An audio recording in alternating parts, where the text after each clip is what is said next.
Hi, broadcasting live from Morelia, Mexico. I'm Bill the Geek.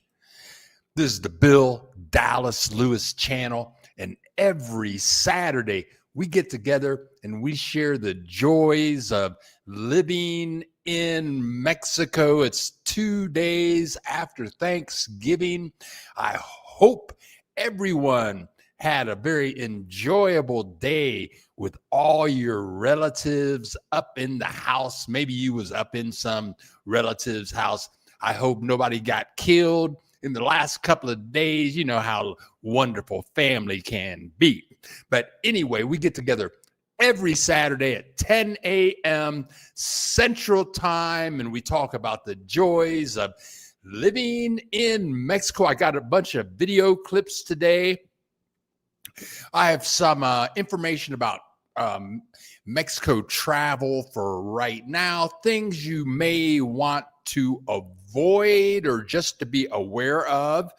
Nothing real intense. Talked to a bunch of taxi drivers this week, and I'm making some adjustments as far as my production goes. But anyway, here we go. We got the buck stops here in the house from Colorado Springs. Welcome, Buck.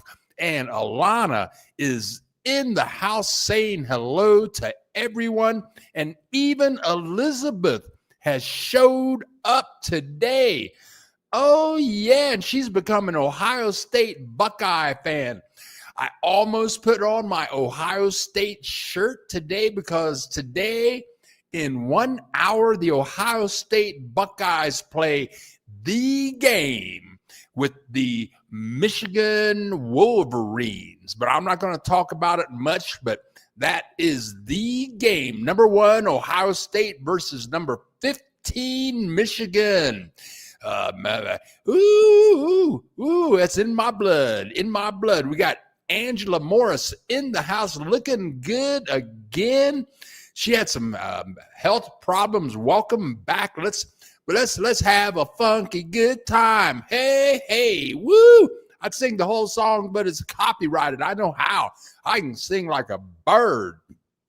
And I tell you what, I lived in Cincinnati for 10 years, and it would snow. And when the Cardinals, I don't know what it is with the Cardinals. Cardinals just don't leave, but them red Cardinals flying through the trees with the snow on the ground is a beautiful sight. So let's get with the getting, and let's talk about some things this morning. It's a beautiful day here in Morelia. Got up this morning and it was about 45 degrees outside. It's going to be a high of 75. It's a bit overcast today. That's fine. But I can see patches of blue sky out of my window. And I got to tell you, this is the most quiet community that I have lived in all of Mexico. I had breakfast with a beautiful young lady yesterday. She's well-traveled all over the world, and she's lived throughout Mexico. And she was just saying how quiet Morelia is. I lived in Puerto Vallarta. That was very loud. And the neighbors were very loud. I lived in Chapala and Guadalajara. The neighbors were very loud, playing that music that I really didn't want to hear. But here in Morelia, it's like people just don't do the loud music thing, and that is greatly appreciated. And I always say in the broadcast how friendly Mexican people are. Okay, let me straighten that out a little bit. There are some people in Mexico that are not friendly.